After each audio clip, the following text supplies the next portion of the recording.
कथा वीर भोजन बड़ी महाराज वृंदावन बिहारी रसरास रसकेन्द्र मौली नंद नंदन गोपीनंद वल्लभ देवकी प्राणधन श्यामसुंदर भगवान आह्लादनी शक्ति स्वरूपिणी निकुंज कुंजेश्वरी रासरासेश्वरी माँ राधाराणी भगवान का बाग्यम स्वरूप परमशास्त्र भागवत इष्टदेव रघुनाथजू भगवान कथा को श्रवण करने को उपस्थित थिबा समस्त साधुसंत वैष्णव मंडली तथा जगतरनाथ जगन्नाथ महाप्रभुंकर अपार करुणार बारिधार स्वरूप भागवतर पवित्र रसर अवगाहित करुथिबा समस्त सज्जन मंडली मध्य सद्गुरुदेव पूज्य पूजक बाबा बलिया पादपद्म अनंत दंडवत प्रणाम निवेदन करी मासोदमी पवित्र पौष मासरे अनंत वासुदेवंकर पवित्र पीठरे भगवान जगन्नाथंकर अजादित करुणार बारिधार स्वरूप विश्व कल्याण भागवत चेतनाथ प्रसिद्ध तरफर आयोजित श्रीमद भागवत सप्ताह कथा केन्द्र यज्ञर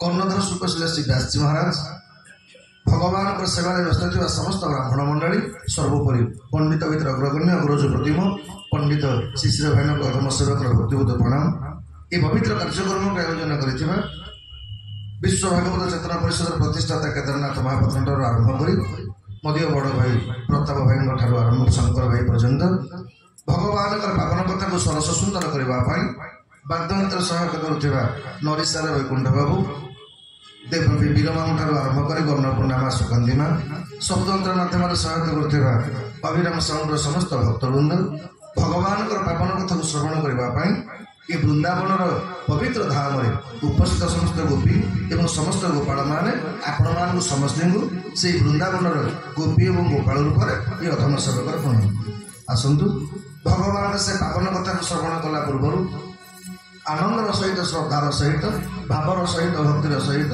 दुई बार आपने मो सहित नाम कीर्तन करेंगे जमी भगवान कृपा हम कथा श्रवण करवा प्रेम सहित कीर्तन करवा वृंदावन बिहारी लाल की भज गौरांग जप गौरांग कह गौरांग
आज्ञा गोटे गाँव गोटे छोट गाड़ियाटे था तो गाड़िया से सब आज्ञा से गाड़िया भितर आप देखिए जो दीपर खरा हम ये माछ मैंने जो मैंने गाँ गहली समझे तो गाँ लोक थे तेणु ये माछ मैंने कौन करते ना आज्ञा खरारे ये सब गाତରେ ପଶି ଯାଆନ୍ତି। ସେଇ ଗାଁରେ ଗୋଟେ ବାଳୁଙ୍ଗା ପିଲା ଯେମିତି ଦିହିପହର ହବ ଗାଡିଆରେ ଗାଧେଇବ, ଗାଧେଇକି ଆଜ୍ଞା ସବୁ ଗାତ ଭିତରେ ହାତ ପୁରେଇକି ମାଛ ସବୁ ଆଣିବ। ତ ମାଛ ଆଣିଲା ଭିତରେ ସେଇ ଗାଁ ଭିତରେ ଆଜ୍ଞା ସେଇ ଗାଡିଆ ଭିତରେ ଗୋଟେ ଧଣ୍ଡ ସାପୁଟେ ରହୁଥିଲା। ଆଜ୍ଞା ଇଏ ଧଣ୍ଡ ତ କାହାକୁ କାମୁଡା କାମୁଡି କରିବନି। ଏଇଠି ବି ସେ ବାଳୁଙ୍ଗା ଟୋକା କଣ କରେ, ଧଣ୍ଡର ଲାଙ୍ଗୁଡକୁ ଧରିବ, ତାକୁ ବୁଲେଇ ବୁଲେଇକିରି ଆଜ୍ଞା ଫୋପାଡିବ। ଇଏ ଧଣ୍ଡ ଡେଲି କଞ୍ଚା ଖାଇକି ତା ଅଣ୍ଟା ପିଠି ଆଜ୍ଞା ଦରଜ। ତ କିଛି ଦିନ ଗଲା ପରେ ଇଏ କାମଟା ଡେଲି ହୁଏ। ଦିନେ ଗୋଟେ ଗୋଖର ସାପର ନଜର ପଡିଗଲା। ଯାହାହେଲେ ଜାତି ଭାଇ ଲୋକ ନା, କହିଲା ହଇରେ ଧଣ୍ଡ ତୁ ଗୋଟେ ସାପ ଜାତିକି କଳନ୍ତୁ ତା କଣ ନା ବେ ସେ ଟୋକାଟା ତତେ ଡେଲି ବୁଲେଇ ବୁଲେଇକି ଫୋପାଡୁଛି, ବେ ତାକୁ ମାନେ କାମୁଡି ଦଉନ। ଧଣ୍ଡ କହିଲା ଭାଇରେ କଣ କରିବି, ମୁଁ ତ ସରଳିଆ ମାନେ ମୁଁ ତ ମୋର ତ ବିଷ ନାହିଁ, ମୁଁ ତ ଗୋଟେ ନିର୍ମାୟା ମାନେ ଜୀବଟେ, ମତେ ଡେଲି ଡେଲି ଫୋପାଡୁଛି। ତମ୍ପ ସାପ କହିଲା ବାପା ତୁ ବ୍ୟସ୍ତ ହନା, କାଲି ତୋ ଜାଗାରେ ମୁଁ ରହିବି।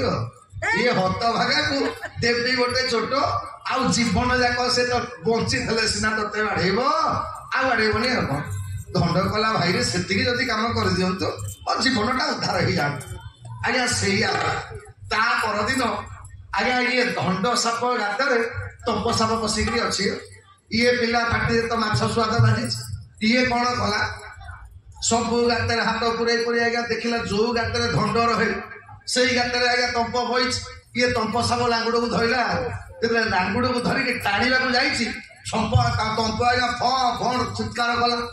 ଯେତେବେଳେ ଚିତ୍କାର କଲା ଇଏ ପିଲା ଭାରି ଚାଲାକ, କହିଲା ହେଇଟା ଧଣ୍ଡିଆ ନୁହଁରେ, ଆଜି ଆଉ ଗୋଟେ କି ଆଇଟମ ପଶିଛି ଭିତରେ। ଆଉ ଆଜ୍ଞା ଧଣ୍ଡ ସାପଟାକୁ 4-5 ଥର ବୁଲାଏ। ଇଏ ଯେତେବେଳେ ଫଁ ହେଲା ଆକୁ ଭଲ କି 20-25 ଥର ବୁଲେଇକି ଗୋଟେ ପଥରରେ ଠୋକିନି ସେଠିରେ ବିଚରା ତମ୍ପ ବାଡିଆ ଖାଇକି ଆଜ୍ଞା ଅଧଘଣ୍ଟା ଗୋଟେ ସେନ୍ସ ପଳେଇଲା। ଅଧଘଣ୍ଟା ପରେ ସେନ୍ସ ଆଇଲା ପରେ ବିଚରା ତମ୍ପ କୁଥେଇକି ଯାଉଛି, ସିଆଡୁ ଧଣ୍ଡିଆ ସାପ ଆଉଥିଲା। କହିଲା ତମ୍ପ କଣ କାଲି ମୋ ଆଗରେ କେତେ କଥା କହୁଥିଲୁ, ଫଣା ମାରିଦେବି, ଅମୁକ କରିଦେବି, ତାକୁ ରଖିବି ନାହିଁ, କିବେ ତୋର ଏମିତି ହେଲା କଣ, ତୋ ବାଡିଆ ଖାଇକି ତୋ ଦେହରୁ କଣ ଛାଲ ଛାଡି ଯାଇଛି, ହେଇଛି କଣ? ତମ୍ପ କହିଲା ଭାଇରେ ଆଉ ସେ କଥା କହନି, ଯୋଉ ବୁଲେଇ ବୁଲେଇକି ଛେଚି ଦେଇଛି ସେ କହନି, ମୋ ଡଙ୍କ ଭାଙ୍ଗି ଯାଇଛି, ମୋର ଆଉ କଥା ନ କହିବା ଭଲ, ବୁଝିଲୁ?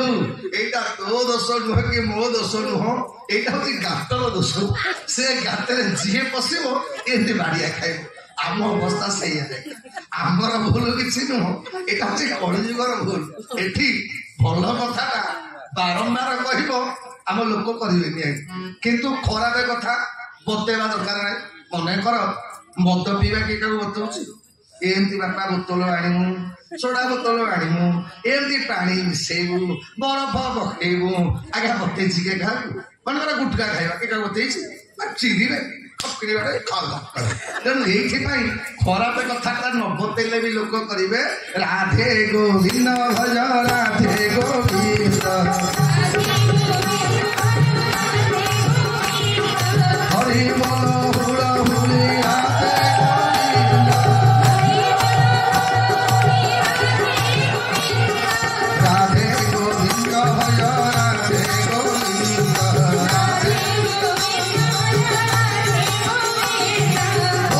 ଭଗବାନ କି ଏ ସଜନ ଗତକାଲି ଆମେ ମାନେ କଥା ଶ୍ରବଣ କରିଛେ ଭଗବାନ 7 ଦିନ ପର୍ଯ୍ୟନ୍ତ ଇନ୍ଦ୍ର ହାରିଣ ଶରଣ ପଶିଲା କୋପେ ଗୋବିନ୍ଦ ନାମରେ ଗଲା।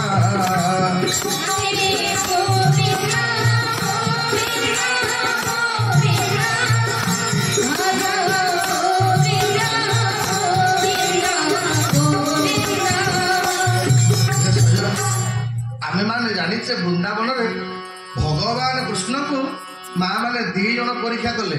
ଗୋଟେ ପିତାମହ ବ୍ରହ୍ମା ପରୀକ୍ଷା କରିଥିଲେ, ଆମେ ଗତକାଲି ଶୁଣିଛେ। ଆଉ ଜଣେ ଦେବରାଜ ଇନ୍ଦ୍ର ପରୀକ୍ଷା କଲେ। ଆଜ୍ଞା ବ୍ରହ୍ମାଙ୍କର ପରୀକ୍ଷାଟା ଆଜ୍ଞା ଇନ୍ଦ୍ର ଯୋଉ ଅପରାଧ କଲେ, ଇନ୍ଦ୍ର ବୃନ୍ଦାବନର ସମସ୍ତଙ୍କୁ ମାରିଦେବାକୁ ଚାହିଁଥିଲା। ଦେବରାଜ ଇନ୍ଦ୍ର ବୃନ୍ଦାବନଟାକୁ ଭସେଇ ଦେବାକୁ ଚାହିଁଥିଲା।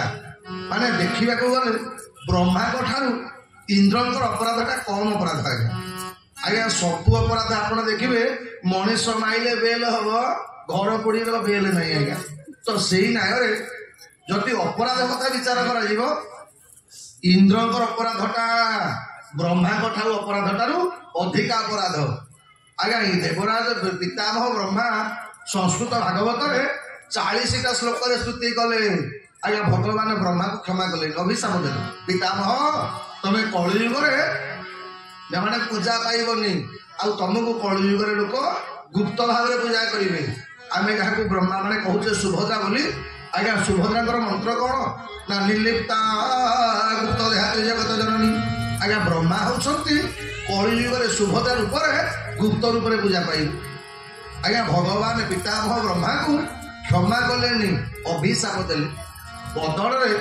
देवराज इंद्र आज्ञा गोपी मान को मारिबा को चाहिला वृंदावन टाक भसई दबा चाहिला आज्ञा गोपी मान को गोपाल मान को सम्मति के मारिदेवा को चाहिला किंतु देवराज इंद्र मात्र 12टा श्लोक बोली भगवान इंद्र को क्षमा करदेले परीक्षित महाराज पचारे कले सुखदेव यहीटा तो कहीं भल न्याय है जो लोकटा मारिबा को बसिला ताकू क्षमा करदेले जो लोकटा बेसी भूल करनी कौन टे लुचाई देला पिला भगवान ताको क्षमा कलेनी या कारण कौन सुखदेव गोस्वामी कहले परीक्षित पितामह ब्रह्मा जदिओ कम अपराध करिसंदी किंतु ब्रह्मा जो काम कले से कामर फल स्वरूप भक्त को भगवान ठारू गोटे वर्ष पर्यंत दूर ही रही पड़ा अलग हमको पड़ा भगवान कले शुण जो लोक भक्त ठारू भगवान को अलग करने को चेष्टा करे से जेते बड़ प्रिय मोर होता से ब्रह्मा मोर नंदन सत मो पुओ सत किंतु मुझे क्षमा करे आउ देवराज इंद्र जेते बड़ अपराध कले कौन हम इंद्र जो काम कला भगवान सहित भक्त गोटे वर्ष माने 7 दिन पर्यंत एकाठी रही भगवान कले इंद्र तमें जेरे बड़ अपराध कले तमें जेहेतु भक्त सहित मते जोड़िकी रखिल यही तुम सब अपराध माने क्षमा कर हे बापा माने माँ माने जो कर्मकर्ता माने ये पवित्र कार्यक्रम को करुछंदी आज्ञा से भगवान कृपा पाइबा योग्य कारण कौन से मानक आज आमे माने भगवान सहित मिशिबार भगवान सहित जोड़ी हमार सुजोग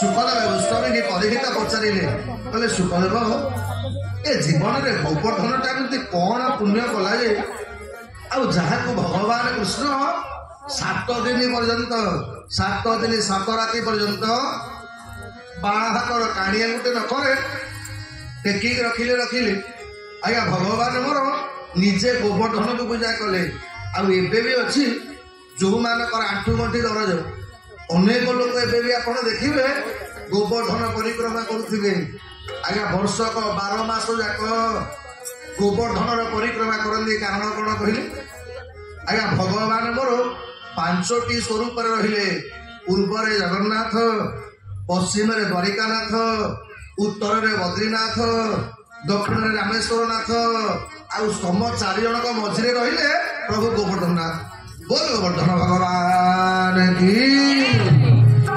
तो गोवर्धन एमिति कौन थिला जे गो पुण्य करिवार फल स्वरूप भगवान गोवर्धन को निजर मस्तक धारण कले सुखदेव गोस्वामी कहते कौन सुन राजन परीक्षित अमृत कृष्ण चरित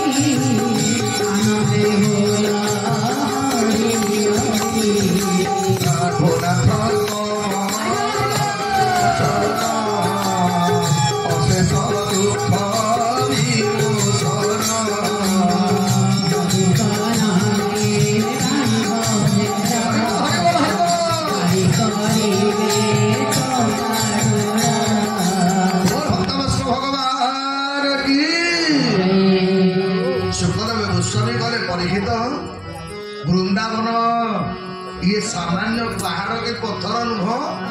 ଗୋବର୍ଦ୍ଧନ ହଉଛନ୍ତି ସାକ୍ଷାତ ଭଗବାନଙ୍କର ସ୍ୱରୂପ। କାରଣ ଏଇଥିପାଇଁ ଏ ବାପା ମାନେ ମା ମାନେ ଆଜି ପର୍ଯ୍ୟନ୍ତ ଯୋଉ ଦିନ ପର୍ଯ୍ୟନ୍ତ ଗୋବର୍ଦ୍ଧନ ପର୍ବତ ଥିବ ସେତେ ଦିନ ପର୍ଯ୍ୟନ୍ତ କଳିଯୁଗ ଆଜ୍ଞା ଥିବେ। ଏ ଗୋବର୍ଦ୍ଧନ କିଏ ନା ଆମେ ମାନେ ସମସ୍ତେ ଜାଣିଛେ ଦ୍ରୋଣାଚଳଙ୍କର ପୁଅ, ତା ନାଁଟା ହଉଛି ଆଜ୍ଞା ଗୋବର୍ଦ୍ଧନ। ଯେତେବେଳେ ଏ ଗୋବର୍ଦ୍ଧନର ସୁନ୍ଦର ରୂପ ସୁଶୋଭିତ ଶରୀର ଦେଖିଲା ପରେ ମହର୍ଷି ପୁଲସ୍ତ ଦିନେ ଯାଉଥିଲେ ଆଜ୍ଞା ଦ୍ରୋଣାଚଳଙ୍କର ଅତିଥି ହେଲେ। ଦ୍ରୋଣାଚଳଙ୍କ ପାଖରେ ଦେଖିଲା ପରେ ପୁଲସ୍ତ ବିଚାର କଲେ ଆମ ବୃନ୍ଦାବନରେ ସବୁ ଅଛି। ଯମୁନା ନଦୀ ଅଛି, କାଳନ୍ଦୀ ହ୍ରଦ ଅଛି, ନିଧୁବନ ଅଛି, କୁଞ୍ଜବନ ଅଛି, ସବୁ ଅଛି, କିନ୍ତୁ ଆମ ବୃନ୍ଦାବନରେ ପାହାଡ଼ ବି ପର୍ବତ ନାହିଁ। ଏଇଥିପାଇଁ ମହର୍ଷି ପୁଲସ୍ତ କଲେ ଦ୍ରୋଣାଚଳ ମୁଁ ତମକୁ ଗୋଟେ ବର ମାଗି ମତେ ଦେଇପାରିବ? ଦ୍ରୋଣାଚଳ କହିଲେ କଲେ ରାଜଋଷି ଏ ଆପଣ ମାଗିବା ମୁଁ ଦେବିନି, କହନ୍ତୁ କଣ ମାଗିବି? ନା ଦ୍ରୋଣାଚଳ କହିଲେ କଲେ ଦ୍ରୋଣାଚଳରେ ଯଦି ମତେ ଭଲ ପାଉଛୁ ତାହେଲେ ତୋ ପୁଅ ଗୋବର୍ଦ୍ଧନକୁ ମତେ ଦେଇଦେ। ଆଜ୍ଞା କୋଉ ବାପଟା ଚାହିଁବ ତା ପୁଅକୁ ଦବା ପାଇଁ? ଯେତେବେଳେ ଦ୍ରୋଣାଚଳ ଦେବେ ନ ଦେବେ ବୋଲିକି ବିଚାର କରୁଛନ୍ତି, ପୁଲସ୍ତ କଲେ ଦ୍ରୋଣାଚଳ ତମେ କଥା ଦେଇଛ, ଯଦି ତମେ ମତେ ଗୋବର୍ଦ୍ଧନ ନ ଦବ ମୁଁ ଅଭିଶାପ ଦେବି। ଆଜ୍ଞା ଅଭିଶାପ ଭୟରେ ଦ୍ରୋଣାଚଳ କହିଲେ ଗୋବର୍ଦ୍ଧନ ତମେ ଚାହ ଋଷିଙ୍କ ସହିତ।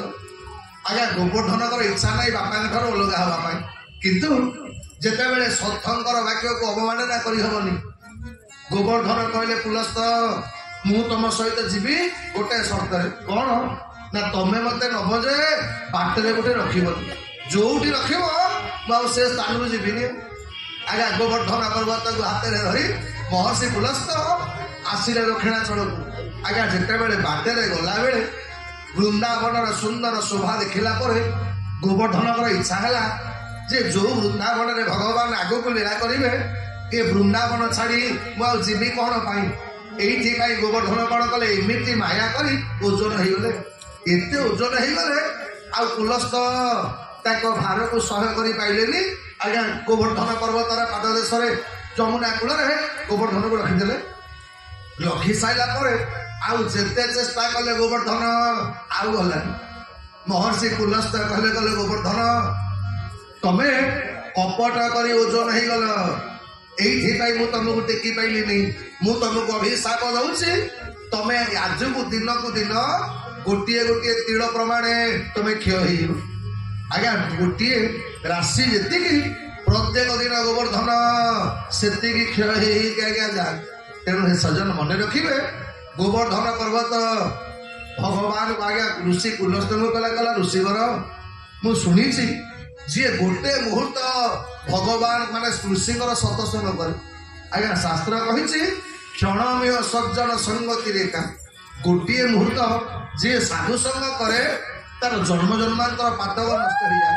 ଆଉ ମୁଁ ଏତେ ଦିନ ପର୍ଯ୍ୟନ୍ତ ଆପଣଙ୍କର ହସ୍ତ ସ୍ପର୍ଶ ଲାଭ କଲି, ଆପଣ ମତେ ଟେକିକି ଆଇଲେ ଆଉ ମତେ ଅଭିଶାପ ଦେଲେ, ମତେ ଉଦ୍ଧାର ପାଇବାର ମାର୍ଗ କଣ ବତେଇ ଦିଅନ୍ତୁ।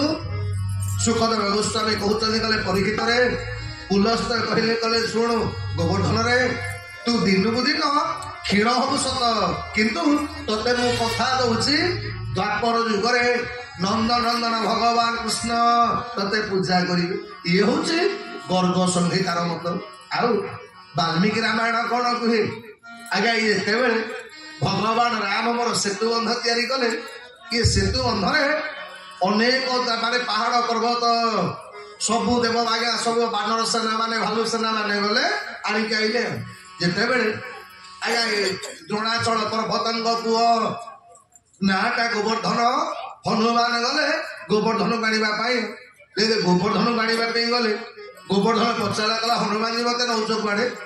ହନୁମାନ କଲେ ବାପା ତୋର ବଡ ଭାଗ୍ୟରେ ତତେ ମୁଁ ନଉଛି, ତୋ ମାନେ ତୋ ପିଠିରେ ଭଗବାନ ରାମଙ୍କର ପାଦ ପଡିବ, ଭଗବାନଙ୍କ ରାମଙ୍କ କାର୍ଯ୍ୟରେ ତୁ ଲାଗିବୁ, ତୋ ଠାରୁ ବୋଳିକି ଭାଗ୍ୟବାନ କି ଅଛି ଆଉ?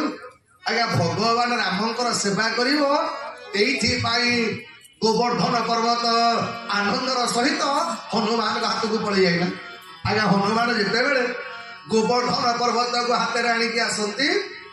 ଏତିକି ବେଳେ ନଳନୀଳ କହିଦେଲେ, କହିଲେ ଶୁଣ ଆଉ ଯିଏ ଯୋଉ ପାହାଡ ପର୍ବତ ଆଣିଛ ସବୁ ନେଇକି ପଡା, ଆଉ ଦରକାର ନାହିଁ, ବନ୍ଧ କମ୍ପ୍ଲିଟ, ଆଉ ପାହାଡ ଦରକାର ନାହିଁ, ଯିଏ ଯୋଉ ପାହାଡ ଯୋଉଠୁ ଆଣିଛ ସବୁ ସେଇଠି ରଖିଦିଅ। ଆଜ୍ଞା ସମସ୍ତଙ୍କ ପାହାଡଟାକୁ ନେଇକି ରଖିଦେଲେ।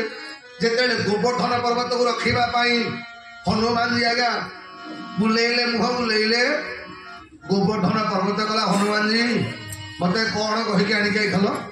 ମତେ କହିଥିଲ ଭଗବାନ ରାମଙ୍କର ପାଦ ଚିହ୍ନ ମତେ ପାଦ ଦବ ବୋଲିକି। ଆରେ ମୁଁ ଶୁଣିଥିଲି ଯାହାକୁ ହନୁମାନ କୃପା କରନ୍ତି ତାକୁ କୁଆଡେ ରାମ ମିଳିଯାଆନ୍ତି ବୋଲି।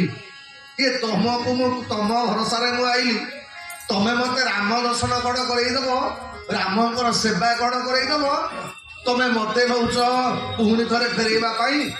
ଆଜ୍ଞା ହନୁମାନଙ୍କ ପାଦ ତଳେ ଗୋବର୍ଦ୍ଧନ କଲେ, କହିଲେ ହନୁମାନଜୀ ତମେ ମିଛୁଆ ହେଇଗଲ, ତମେ ମତେ କଥା ଦେଇଥିଲ ଯେ ରାମଙ୍କର ସେବା କରିବି ମୁଁ, ଆଉ ଯଦି ମୁଁ ରାମଙ୍କ ସେବା ନ କରିପାରିଲି ତାହେଲେ ତମକୁ କଳିଯୁଗରେ ଆଉ କେହି ଡାକିବେନି। ଆମେ ସମସ୍ତେ ଜାଣିଛେ ହନୁମାନଙ୍କ ସ୍ୱରୂପ କଣ?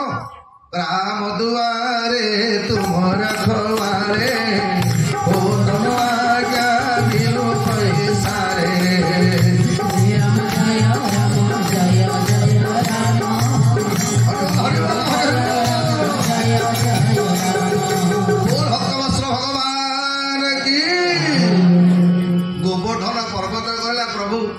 हे हनुमानजी आपणकर टिके करुणा यहाँ उपरे हुए सी जन्म जन्मांतर भगवान रामकर सेवा करी।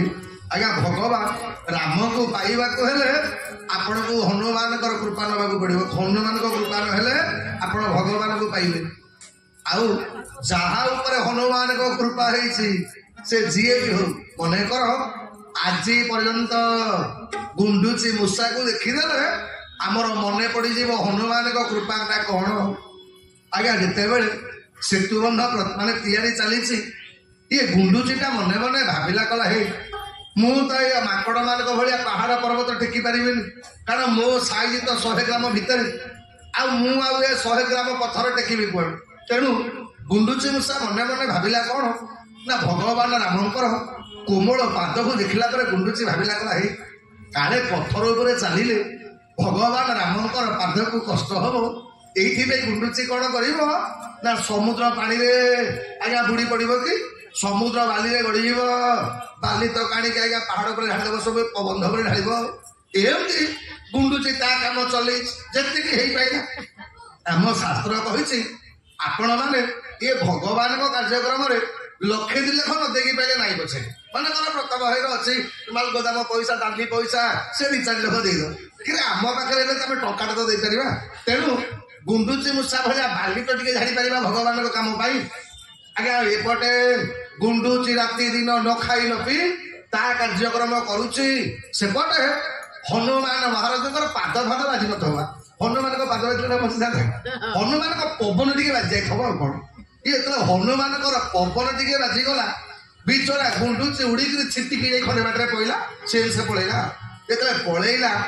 आज्ञा सबू लोकर समान कथा ना मन कर जो लोक देखिए सबू लोकर विरोधी लोग किसी देवे मन कर जो कार्यक्रम हो भावुथे सबू लोक भल थे भितर किसी लोक थे ना हे कहीं आज्ञा सेमती हनुमान जे समस्ते प्रिय लोक थे से कथा नुह हनुमान विरोध लोक थे कहीं भगवान हनुमान को एत भल पाँच ये हनुमान विरोधी किसी आज्ञा से माकड़ मान भितर बानर सेना भितर से गोटे सुजोग मिलगला ये हनुमान को किसी कही पार नुले कारण हनुमान को भगवान बेसी भल पाती जिते देखिले हनुमान पवन बाजिक आज गुंडुचीटा सेन्सलेस होगला।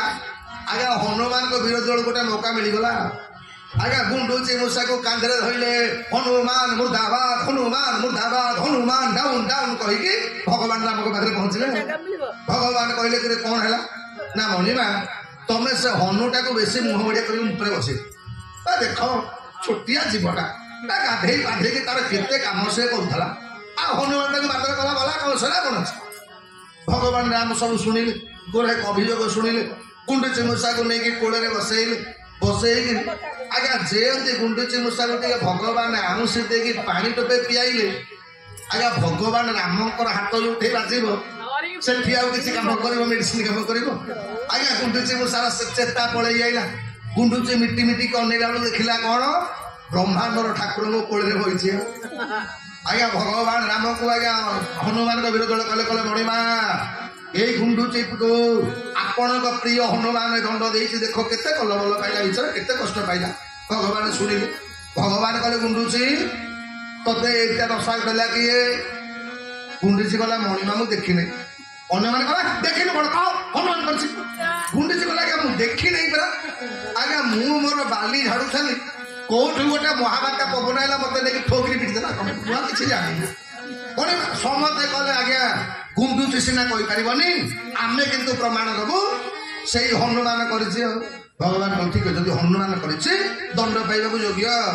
ଭଗବାନ କଲେ ହନୁମାନ ତମେ ଗୁଣ୍ଡୁଚିର ସେନ୍ସ ନେଇଛ, ତମ ପାଇଁ ସେ ତାହାରେ ପଡିଛି। ହନୁମାନ କଲା ମଣିମା ମୁଁ ଜାଣିନି ହେଇଥିବ ଭିତରେ। ଆରେ ମୁଁ ତ ଉପରକୁ ଅନେଇକି ଯିବା ଲୋକ, ତଳେ କଣ ହେଇଥିବ ଆଜ୍ଞା ମୁଁ ଜାଣିବି କେମିତି? ମଣିମା ମୁଁ କିଛି କରିନି ଜାଣିନି। ଭଗବାନ କଲେ ଜାଣ କି ନ ଜାଣ ତମକୁ ଦଣ୍ଡ ଦବାକୁ ପଡିବ। ହନୁମାନ କଲେ ମଣିମା ଯାହା ଦଣ୍ଡ ଦେବେ ଆଉ କଣ? ଭଗବାନ କଲେ ଗୁଣ୍ଡୁଚିରେ ତୁ ଯାହା ଦଣ୍ଡ ମାଗିବୁ ତ ତାକୁ ସେଇ ଦଣ୍ଡ ହନୁମାନଙ୍କୁ ଦିଆହବ। ଗୁଣ୍ଡୁଚି ହାତ ଯୋଡ଼ିଲା କଲା ସାନ୍ତେ ମୁଁ ଯାହା ମାଗିବି ଦେଇପାରିବ ନା? ନା ମଣିମା ଗୋଟେ ନୁହଁ ତିନିଟା, ଦିଟା ନୁହଁ ତିନିଟା ଦଣ୍ଡ ମୁଁ ତା ପାଇଁ ମାଗିବି।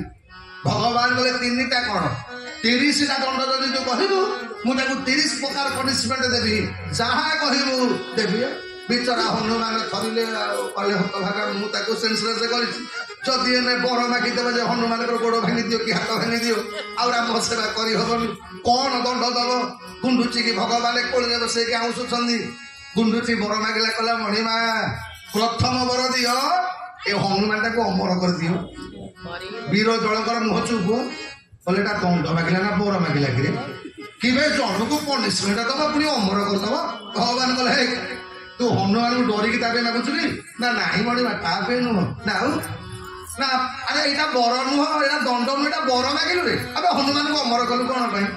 ନା ମଣିମା ମୁଁ ଶୁଣିଛି ଜନ୍ମ ଜନ୍ମାନ୍ତର ଋଷିମୁନି ମାନେ ତପସ୍ୟା କରନ୍ତି ଆପଣଙ୍କୁ ପାଆନ୍ତିନି ବା ଦର୍ଶନ କରିପାରନ୍ତି। ମୋର କେଡେ ବଡ ଭାଗ୍ୟ ମୋ ଭଳିଆ ଗୋଟେ କ୍ଷୁଦ୍ର ଜୀବ ଆଜି ଆପଣଙ୍କ କୋଳରେ ବଇଛି। କାହିଁକି ଜାଣିଛନ୍ତି? ଏ ହନୁମାନଙ୍କ ପବନ ଟିକେ ପାଇବା। ତେଣୁ ଇଏ ହନୁମାନ ଯଦି 4 ଯୁଗ ପାଇଁ ଅମର ହେଇକି ରହିବେ, ଯିଏ ହନୁମାନଙ୍କର ପୂଜା କରିବ, ଯିଏ ହନୁମାନଙ୍କ ଚାଳିଶା ବୋଲିବ, ସମତି ହନୁମାନ ଆପଣଙ୍କ କୋଳକୁ ପଠେଇଦେବେ। ଏଇଥିପାଇଁ ହନୁମାନଟାକୁ ଆପଣ ଅମର କରିଦିଅନ୍ତୁ।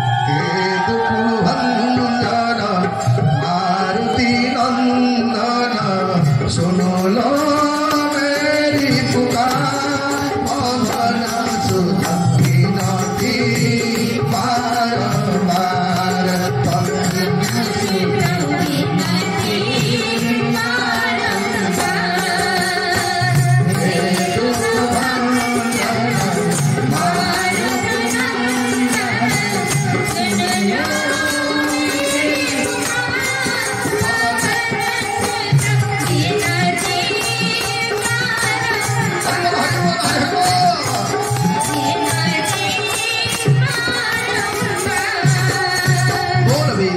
महाराज की। हनुमान भगवान कले हनुमान प्रथम बर हनुमान को अमर कर दियो ना 2 नंबर बर गुंडुची बर मागिला कला मणिमा जेते बेले आगु को आपण को मंदिर पछके कम हबो किंतु हनुमान को मंदिर ता सब बडे हबो। आगे एबे हनुमान को मंदिर ता बेसी ना राम को मंदिर कम। एई बर मागिछि गुंडुची। तेणु हे सजन जीवन रे गोवर्धन पर्वत कहला कला जो हनुमान कृपारे गुंडुचिटा भगवान राम पद पाईगला जीवन में मुझे कौ पाप कली जे तमें मत आणिल सेवा करने अधार फेर दौच। हनुमान भगवान राम पाखे पहुँचले कहले प्रभु ए द्रोणाचल पुओ गोवर्धनटा आपण सेवा करने आसीला किंतु आपण सेवा कर कौन करवा मुझे कथा दे भगवान कहले मो वाक्य सीना अन्यथा हम जेहेतु हनुमान तमें कथा देच ए गोवर्धन ए जन्म तुमको मो पाद तले सीना स्थान देविनी किंतु द्वापर युगे तुमको मो मुंड उपर मु स्थान देवी। जो अपमान तमें जुगे जन्म पाइच ଆଗାମୀ ଜନ୍ମରେ ମୁଁ ତମର ପୂଜା କରିବି। ଖାଲି ସେତିକି ନୁହଁ, କଳିଯୁଗରେ ଯୋଉ ବ୍ୟକ୍ତି ଗୋବର୍ଦ୍ଧନକୁ ପରିକ୍ରମା କରିବ, ଯୋଉ ଲୋକ ତମକୁ ପୂଜା କରିବ, ତା ଘରେ ଅନ୍ନ ବସ୍ତ୍ରର କେବେ ଅଭାବ ରହିବନି। ଏଇଥିପାଇଁ ଆଜି ଗୋବର୍ଦ୍ଧନଙ୍କର ପୂଜା ଆମେ ଗତକାଲି ଶୁଣିଛେ। ଇନ୍ଦ୍ର ହାରିଣ ଶରଣ ପଶିଲା ଓପେ ଗୋବିନ୍ଦ ନାମ ଦେଇ କଲା। ରାଧେ ଗୋବିନ୍ଦ ଗୋବିନ୍ଦ ଗୋବିନ୍ଦ ଭଜ ଗୋବିନ୍ଦ ଗୋବିନ୍ଦ ଗୋବିନ୍ଦ। ଏବେ ବି ଗୋବର୍ଦ୍ଧନକୁ ଯୋଉ 28 କିଲୋମିଟର ପରିକ୍ରମା କଲେ ଆଜ୍ଞା ଗୋବର୍ଦ୍ଧନ ଦେହରେ 27ଟା ଶିଳା ଆଜ୍ଞା ଅଛନ୍ତି। ଏ 27ଟା ଶିଳା କଣ ନା ଗୋଟେ ହଉଛି ଆଜ୍ଞା ବାଦିନୀ ଶିଳା। ଅର୍ଥ ଯେତେବେଳେ ଗୋବର୍ଦ୍ଧନକୁ ପୂଜା କଲେ ଭଗବାନ ଆଜ୍ଞା ସେ ପଥରଟାକୁ ବାଜା ଭଳିଆ ବଜେଇଥିଲେ। ଏବେ ବି ଗଲେ ଦେଖିବେ ସେ ପଥରଟାକୁ ଆପଣ ବାଡ଼େଇଲେ ବାଜା ଭଳିଆ ତା ଦେହରୁ ଆଜ୍ଞା ଶବ୍ଦ ବାହାରିବ। ତା ନାଁ ହଉଛି ବାଦିନୀ ଶିଳା। ଆଜ୍ଞା ଭଗବାନ ଗୋବର୍ଦ୍ଧନଙ୍କର ଗୋଟେ ମୂର୍ତ୍ତି ଆଙ୍କିଥିଲେ ନିଜ ହାତରେ। ଆଜ୍ଞା ସେ ଚିତ୍ରଟା ଏ ପର୍ଯ୍ୟନ୍ତ ଆଜ୍ଞା ପୂଜା ପାଉଛନ୍ତି, ଯାହା ନାଁ ହଉଛି ଚିତ୍ରଶିଳା।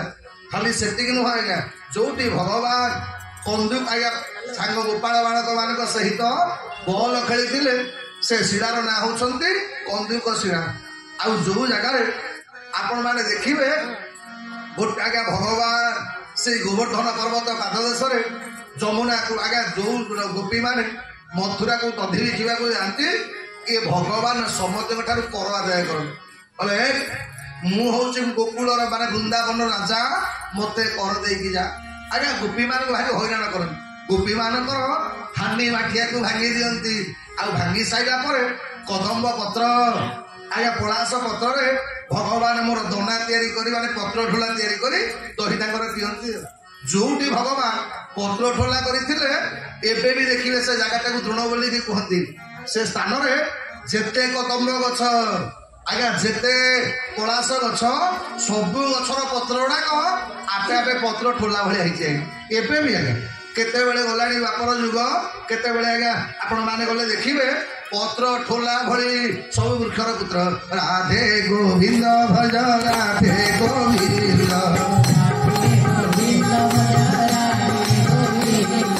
ହରି ବୋଲ ଭୋଳା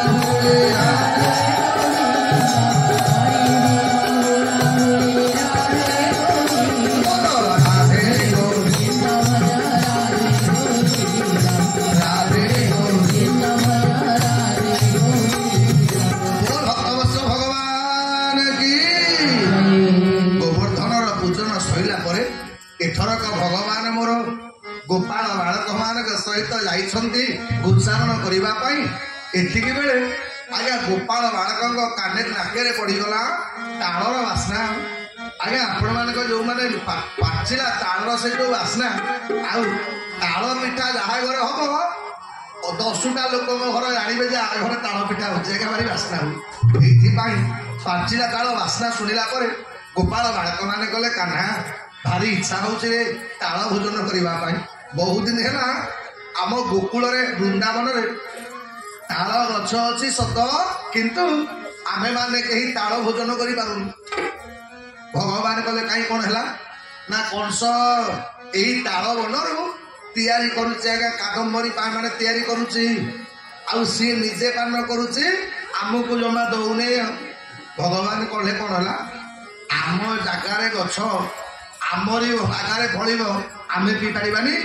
ଆଜ୍ଞା ଭଗବାନ ବଳରାମ କଣ କଲେ, ଆଗୁସାର ହେଇକି ଗଲେ, କହିଲେ ତାଳ ବନରେ ଭଗବାନ କରନ୍ତି ବାଳ କ୍ରୀଡ଼ା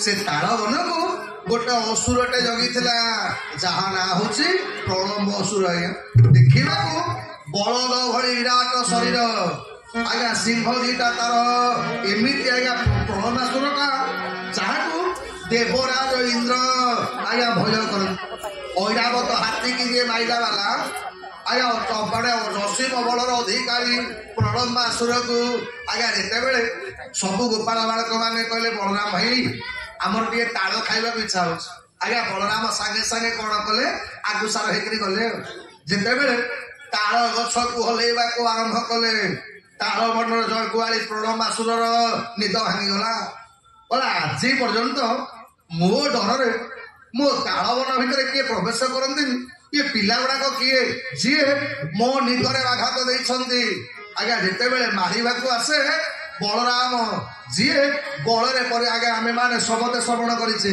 बड़े नहिबे केहि सब नाम रहिबे बलराम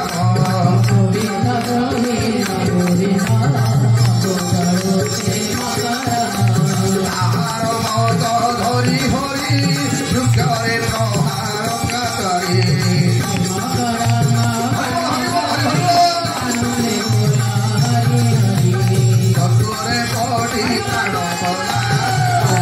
करी रे मिथिला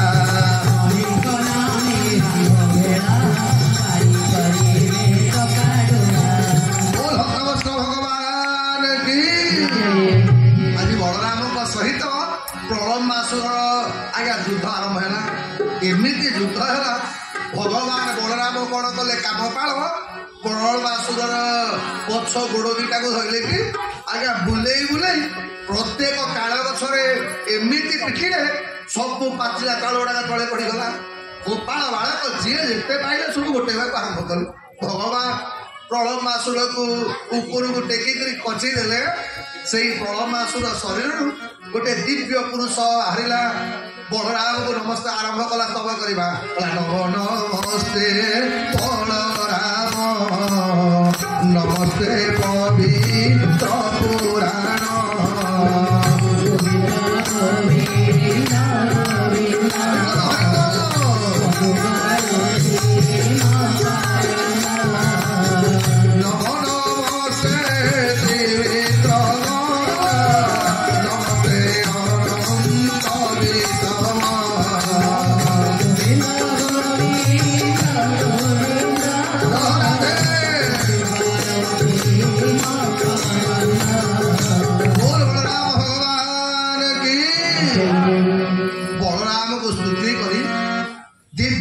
जनक गगन पथर आग को गले परिहित पचारे गले सुखदेव ये प्रलम्बासुरटा पूर्व जन्म कौन थिला जे जो भगवान बलराम कर स्पर्श कला भगवान कृष्ण को स्तुति करी परम धाम प्राप्ति है सुखदेव गोस्वामी कले परिहित ये प्रलम्बासुरटा पूर्व जन्म हु नामक गंधर्वर गोटे बोलिकी पुह जहाँ नाटा हूँ विजय ये बापा माने माँ माने दिने कुबेर आज्ञा फूल बगीचा कुबेर बहुत फूल लगे कुबेर भारी फूल प्रिय तेणु कुबेर बगीचा अनेक दिव्य सुगंध आज्ञा फूल सब थाए तो मनीषर तो आज्ञा फूल को देखिले लोभ अधिकांश मनीष आज्ञा फूल प्रति भारी लोभ तक तेणु ये अनेक गंधर माने कौन करती लुचिकी आसिकी कुबेर बगीचा फूल चोरी करके पलि जाए आज्ञा जो लोग फूल गछ लगे